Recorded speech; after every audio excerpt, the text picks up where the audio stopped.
We got one. Got one on? Ooh, he's sitting good. He's pulling drag. I can't really reel up right now.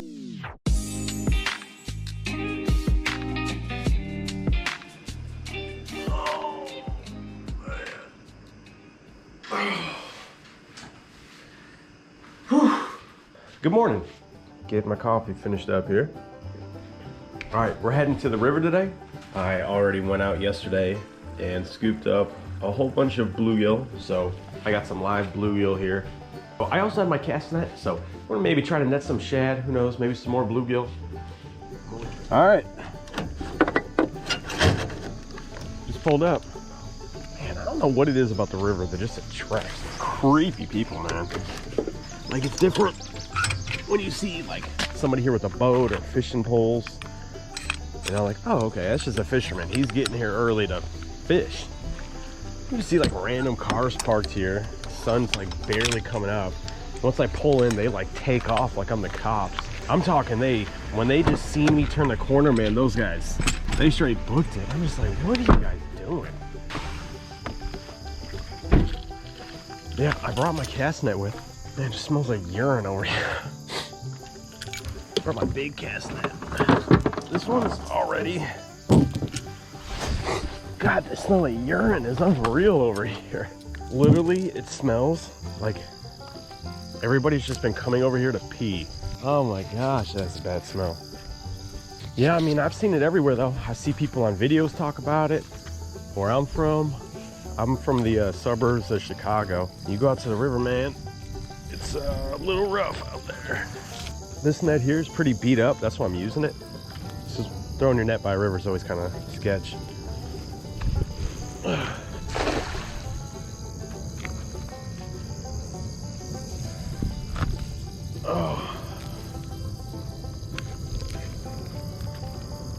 Oh, we got something in there.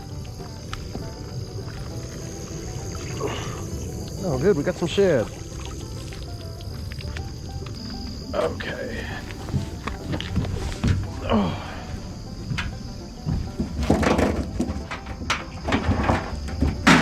We got 4 gizzard shad.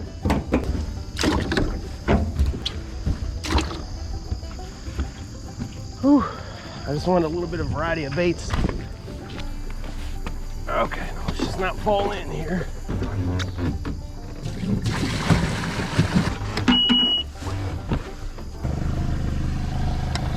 All right, let's go get on some catfish. So, first net thrown, got 4 shad, 4 gizzard shad. Not too bad a size either. So I'm happy with that. We already got a whole bunch of bluegill. Now, if only I can catch shad like that when I don't have any bait. That's just the way it works though, I guess.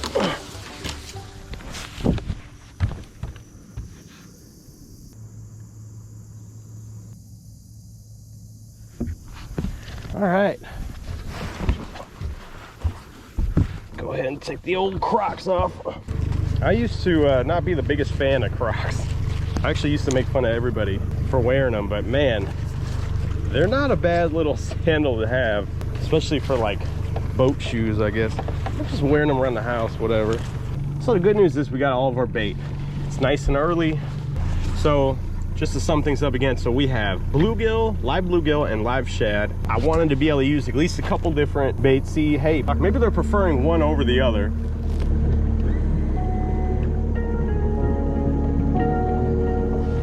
What we're gonna go to is a deep hole over here.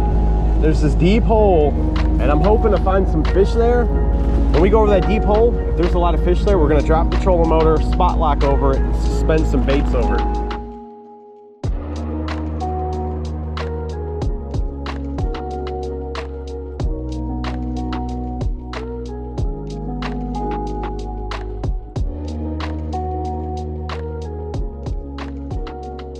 There's a really steep drop-off incline where it's usually just loaded with fish. Man, there's a ton of fish right here. Holy crap.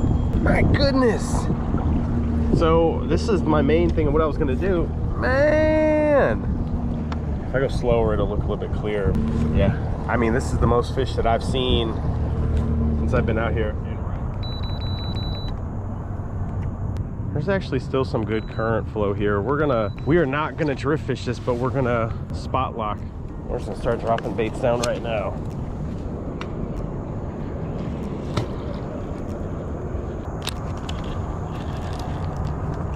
Okay, so this shad here is nice and good to go.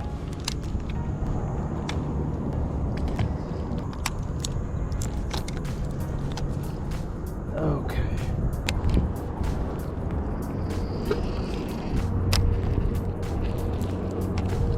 There's the bluegill head. It's basically a bluegill or another head slash body.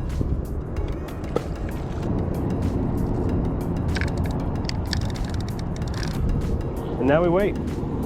So right now we're just anchored up on our spot lock, which is holding really well actually. Like you can see, there's my main code up there, and just look at this bar right here. Like it is keeping us like on the dot in like it's crazy. They're rated to keep you within 5 feet, but as long as you got some kind of wind, which the wind is blowing at us and there is a slight current here, it's working pretty darn good.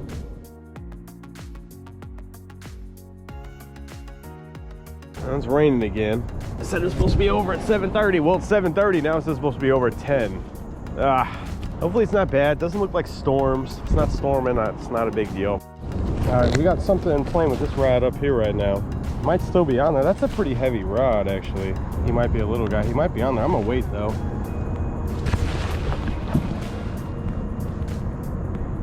Oh man, I thought I just saw this rod get, oh it is. This rod's getting hit right here. And that, I think is a big bluegill, or it might be the shad. I wonder if there's been something on that. Yeah, there's something on here, I think. Let's go ahead and see. Yeah, there's a fish on there. No, there's not. Yeah, there is. He's a dink though.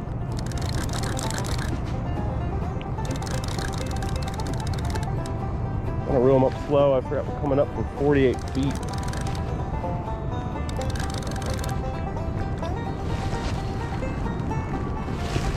Well, this is a good eater-sized blue right here. This little guy's gonna be dinner.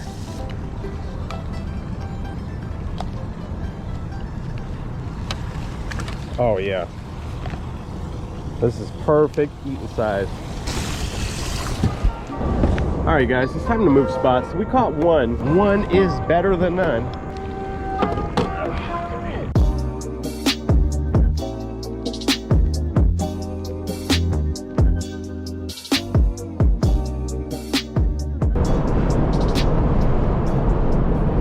I'm gonna come up here behind this bar.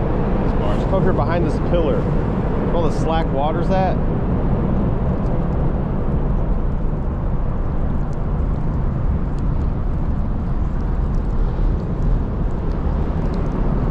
Oh yeah, I mean there's definitely fish back here.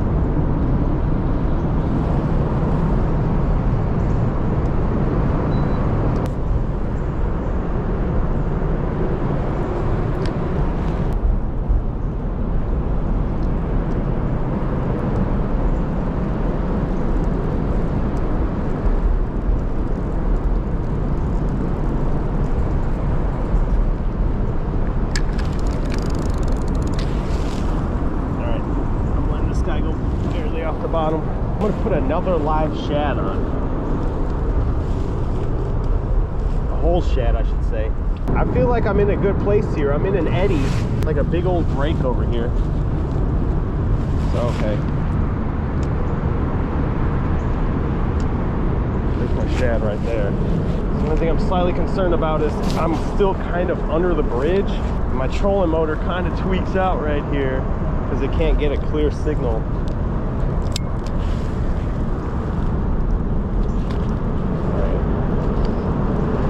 Trying to drop a couple decent baits here. Hoping to get a big one.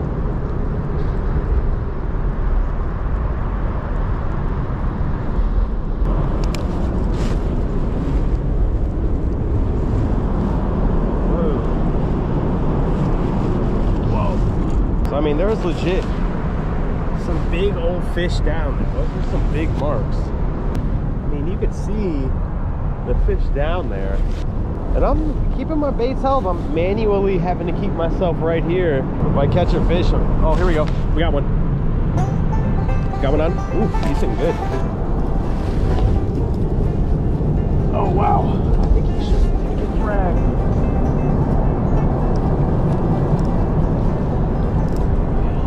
He's pulling drag. I can't really reel up right now. I don't know how big he is because we're in the current. He feels okay. Oh wow, I got 5% battery. This is dangerous. So that was a really smart idea on my part. All right, baby, keep pulling.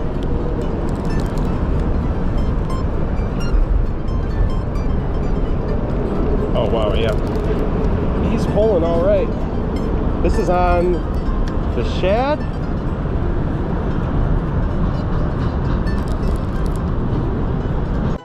Of course the battery dies.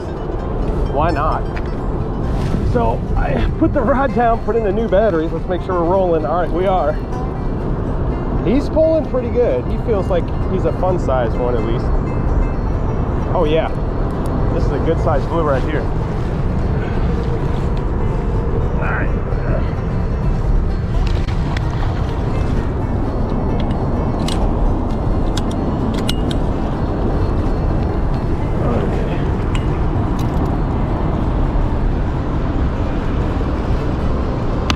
All right. Oh man, whew. This is definitely a good size blue. Get my lucky purple towel out. Holy crap. This is definitely going to be the new PB for me. Let's see what he weighs. This guy's right. I don't know if you guys can see that. 15. He's my new PB. All right, I'm gonna take off the GoPro. We'll get a different view of this.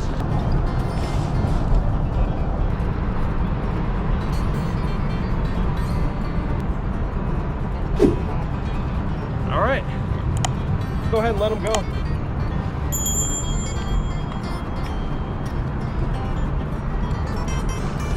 Oh yeah, he's ready. Woo! Let's go, baby. Oh, man, that was a lot of work. I wasn't over there for too long. Oh, man, my back hurts. I'm getting old. Anyways, I was over there and I had to manually hold myself because I'm under the bridge. My trolling motor, it can't read the signal under the bridge, so. All right, guys, let's go back and fry up that catfish.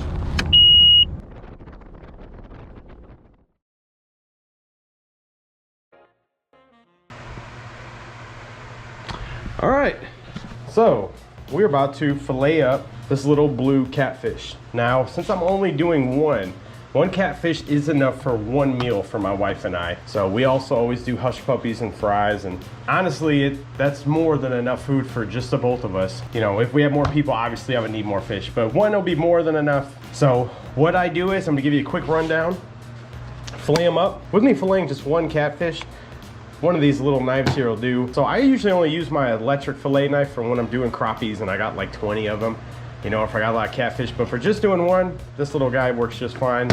Super cheap. I bought it at Academy, I think for $3, and honestly, I prefer this knife over my Bubba knife. I know it's pretty nuts, huh? I don't know, maybe I'm weird. So anyways, what I do is I'm only doing the fillets on the side.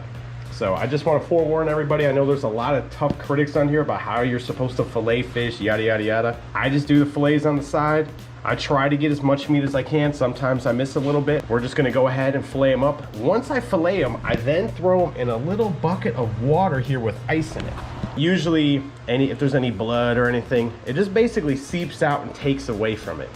It just kind of cleans up the meat. It's just the way that I do it. So if you guys want to give it a whirl, go ahead. So I just let it soak in water.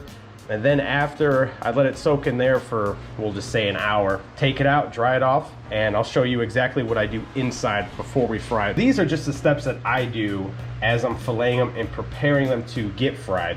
I'll go over everything I do when I fry them once we get in the house and get in the kitchen. All right guys, let's get started. Also bought this little glove here. It's supposed to help you from cutting your fingers off. You want to make sure you have 2 hands so you can bait up your hooks, or at least make it easier. All right, here we go. Crazy, it takes no time for the flies to come in. What I usually do is I will tap until you hear the soft. So it's a little hard right here, boom, soft. When I cut in at an angle, I'm gonna go until I hit the, oh, you guys gotta forgive me if I'm saying this wrong. Either way, it's like the spine or the main bone that runs here, and I just run my knife parallel with it. So we go till it's about soft.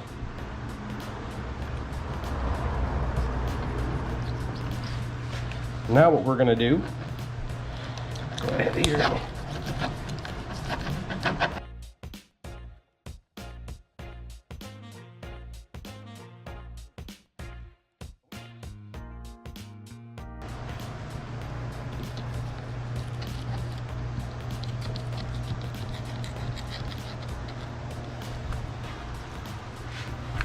See, I missed a little bit of meat there. I mean, that's gonna happen. I'm not perfect by any means, nor have I ever claimed to be. Okay. Now, I just run my knife along the skin.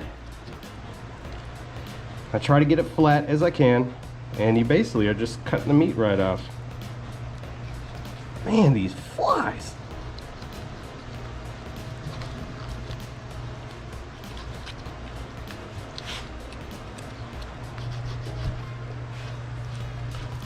Okay, so here's one of our fillets right here. Go ahead and throw that there in the water. Look at that, man. His stomach is just filled up with them shells, them clams.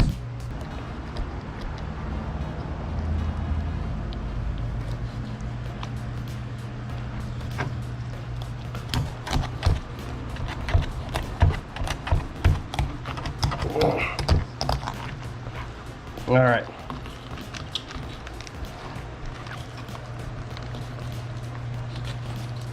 It's funny, there's always one side I do a whole lot better with. And that happens to be this side. So, and I told you guys, I am not a professional by any means when it comes to filleting up. I feel like the crappies I can go really easy. So here, you kind of just work right off the tail here, and you just angle your knife down towards the cutting board. And usually once you get a little groove started, it makes it pretty easy. And I just hold my fingers on that skin just to try to hold it down. And it makes it pretty simple. Now again, make sure you have a sharp knife. It makes this a whole lot easier. And you basically just keep on cutting. And once you hit that rib cage, you'll feel a little bit of resistance, which I'm running into right now. But I mean, we're gonna cut that out anyways. So basically right here,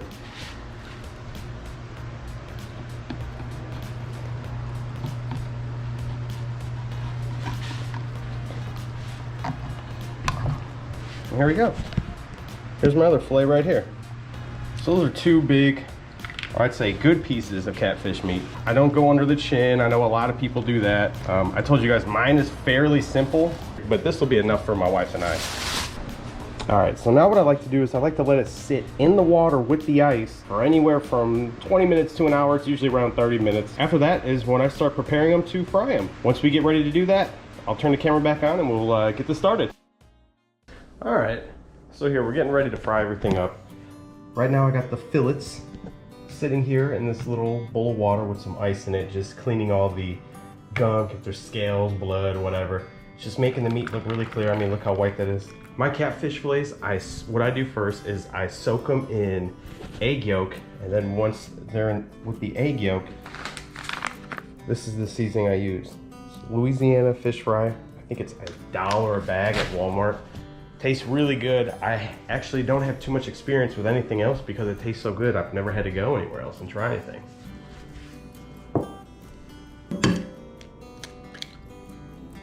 Now we're just gonna go ahead and mix that up. 2 2 eggs should be more than enough. All right, so 2 eggs are more than enough for our egg wash. Go ahead and cut this bag open. All right, so I'm gonna give it about 5 minutes here. I'm gonna dry off the fillets, dunk them in the egg wash, get them all nice and seasoned up here. I'm gonna throw them on the plate, then after that, we're gonna throw them in the deep fryer. So this deep fryer right here is called, I don't know the exact name of it, just says Presto. Super inexpensive, got it at Walmart I think for 20 bucks. Works great. And I fried mine at 375 degrees. All right, I'll get back with you guys once we get going. All right, so along with the catfish, we're gonna be doing hush puppies. All right, this is just a hush puppy mix. Tastes really good. Honestly, as good as when you go out to the restaurant. Super easy to make. My wife's way better at making it than I am, so she's gonna be doing it. And we're also doing just regular crinkle cut French fried.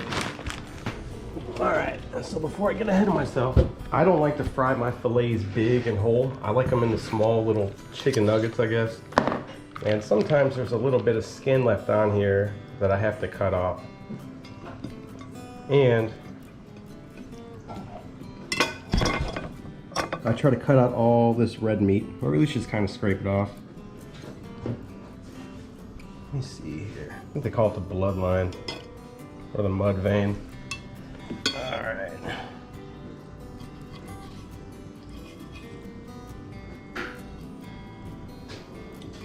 Oh, that's cut out.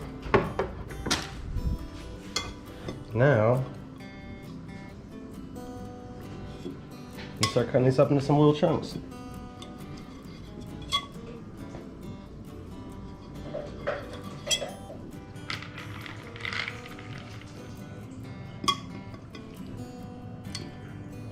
This one doesn't have much of a blood vein, so I'm not gonna have to do anything with that. All right, now that those are cut, I'm gonna go ahead and dry those off.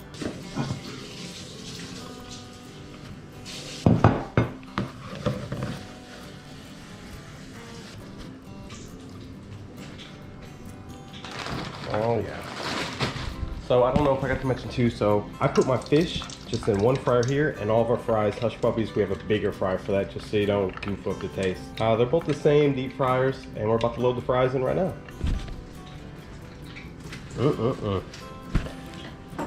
All right, so I don't know if I explained it before, but we fry our French fries at 400 degrees, and we usually just wait for them to rise up to the top and look brown, and then we just transfer them over to the bowl with some paper towels in it. We're gonna go ahead here and put the catfish into the egg wash.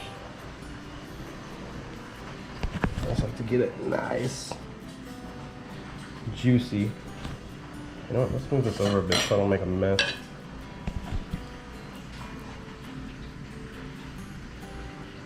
There we go, now we're ready to go.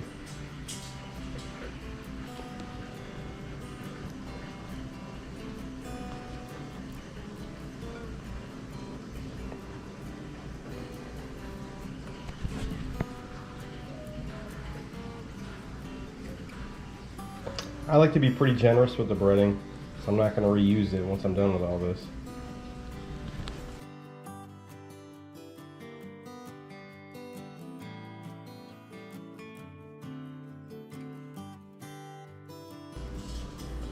All right, now that we're all done with that, I can go ahead and clean up this mess. Okay, so once the first batch of fries is out, I'm gonna start throwing the fish in, just because the fish doesn't take the longest, and we still have to do one more batch of fries and some hush puppies, so we just don't want the fish getting cold. So while I'm waiting, I just cover this up with a paper towel and I throw it in the fridge.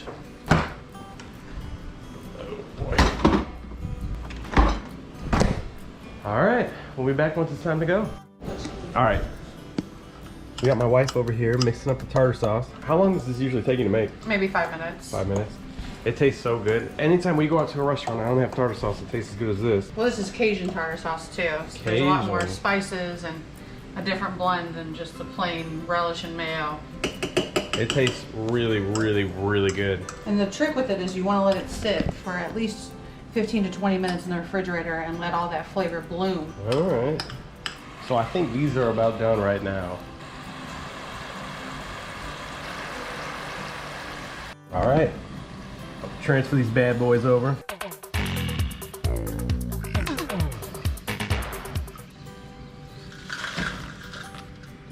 Oh yeah. You usually just throw some salt on these too once they're drying, or? Yeah, while they're a little bit wet. Okay. You want me to get salt? I'm helping.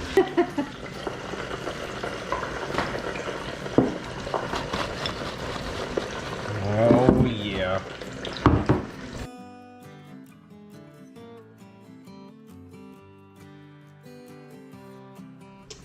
So if you can't tell already, my wife's pregnant.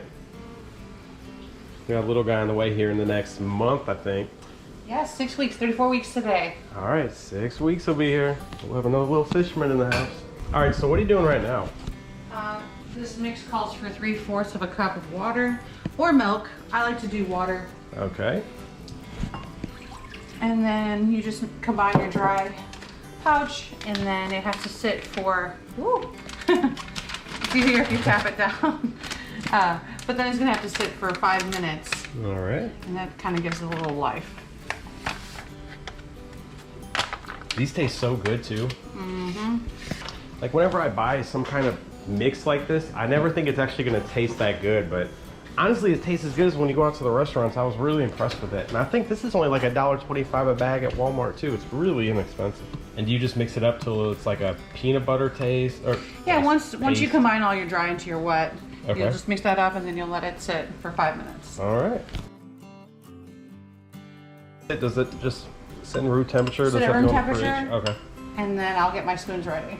Awesome. So what are we doing right here, right now? So this is popped up, ready to go. I just took that same measuring cup and added some water to it. Okay. I used 2 spoons to kind of round off and make the little hush puppies. All right. And between scoops, I like to put them in water just to keep the spoons kind of cleaner. Oh, okay. All right, so now we're doing the hush puppies. So with the hush puppies, you want to drop your basket down before you start loading them. Okay. Because they'll stick to the bottom of the basket, and they might still stick either way, but that will at least reduce. So I usually will scoop about a spoonful size, and then using my other spoon, I just kind of slowly drop it in. You just get that nice little hush puppy dough ball, right? Yep.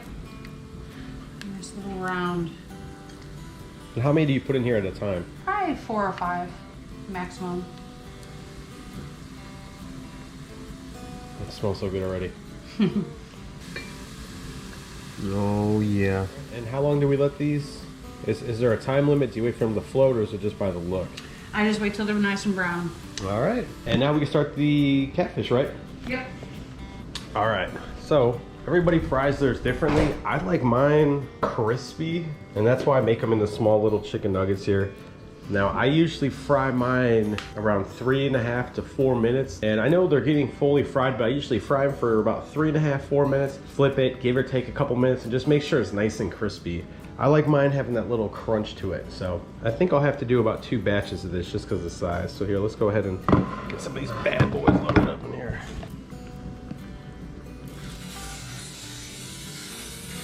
Oh, yeah.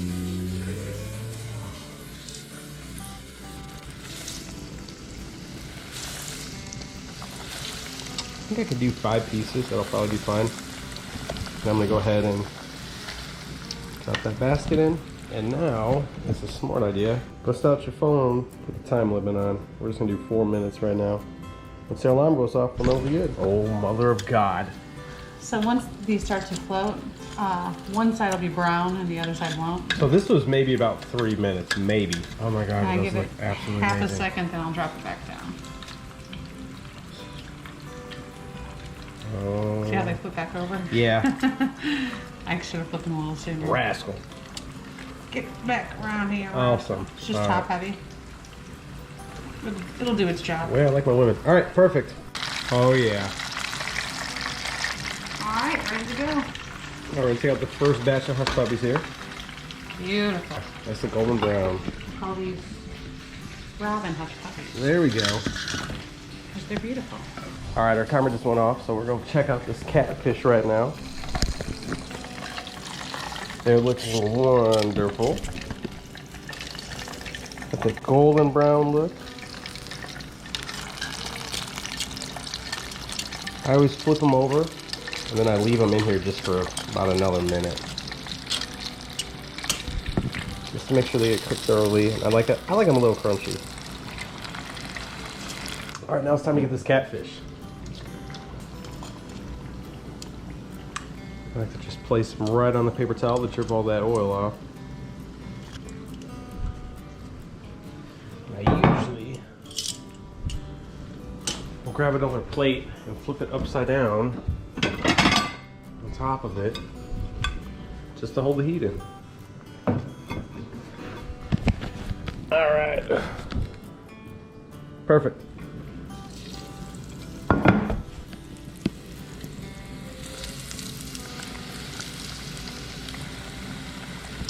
Strap them down in.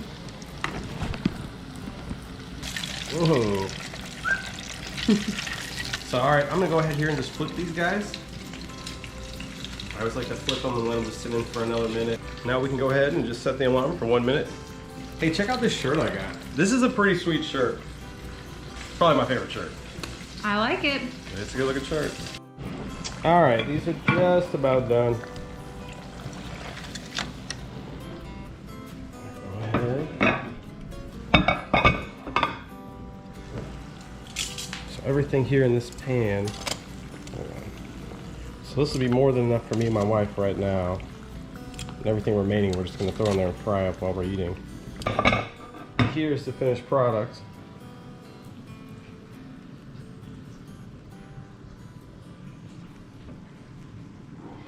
All right, go ahead and dig in.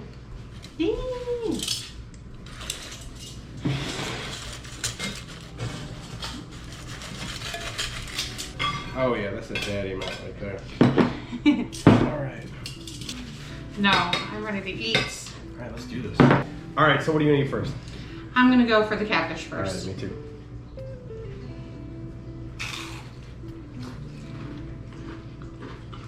Mmm. Oh my God. The inside. This tastes so good. So good. Like, it doesn't taste like fish. It just tastes like a chicken tender. The fries. Oh man. Mm. I really want to get this hush puppy now. What was that? The baby fruits. Mmm.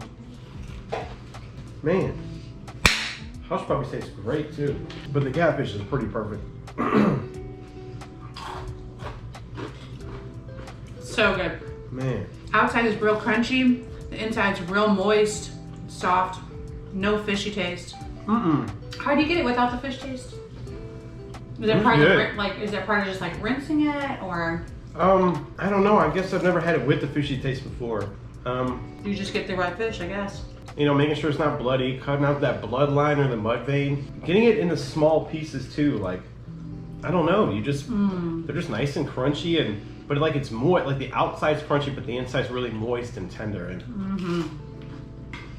man, it just tastes so good. And it blows me away. Like if anybody try this, you would say that's not fish. That don't taste like fish, man. It tastes so good.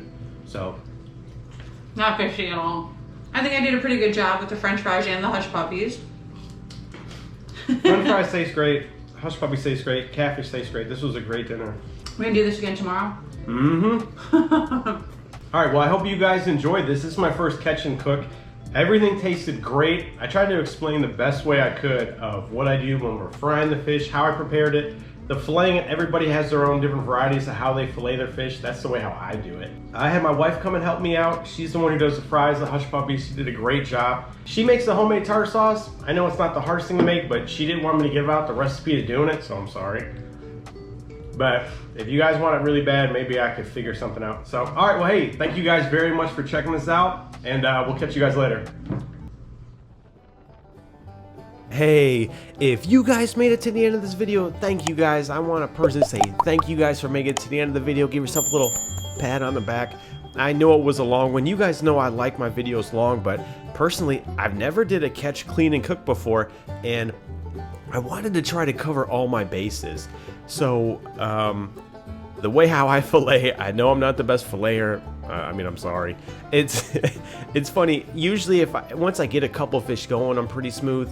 But yeah, this is just the way how I do it. So I just wanted to show you guys all the steps that I did, and I think it's fun sometimes to see the different ways that people do stuff. You don't always have to take everything somebody does, but sometimes picking up something here and there always works great. And man, that catfish tasted so good. I wish I caught a couple more so we'd have some leftovers. I eat leftover catfish. I just love it, but it's enough, and it's good for one meal. So the fishing part of this video, I came prepared with a whole bunch of bluegill. I went out the previous day, caught some bluegill, and I got to the ramp. I'm like, you know what? I'm gonna throw my casting out, see if I can catch some shad. I always like to have a good variety. And yeah, I mean, that blue hit that live shad like that.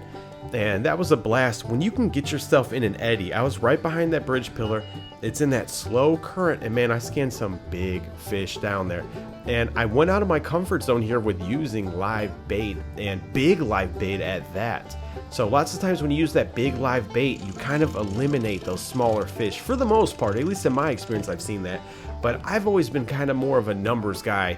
I'd rather catch more than like catch one big one once every 2 or 3 trips. That's just me, but that might change a little bit here because that was a lot of fun. I really enjoyed it. So if you guys enjoyed this video, please hit that thumbs up button. It helps out the channel a lot. I really tried hard and tried to do the best I could with it. If you guys would like to see more, hit that subscribe button. I got some videos here in the works. I'm going to be going out to some different lakes. It's going to be a blast. So remember, get out there, catch some fish. You can't be catching fish while you're sitting home watching YouTube. Alright guys, I'll catch you guys later. Yo, I just want to say again, this catfish is fire!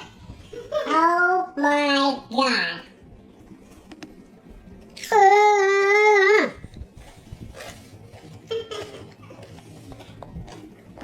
No, it tastes so good.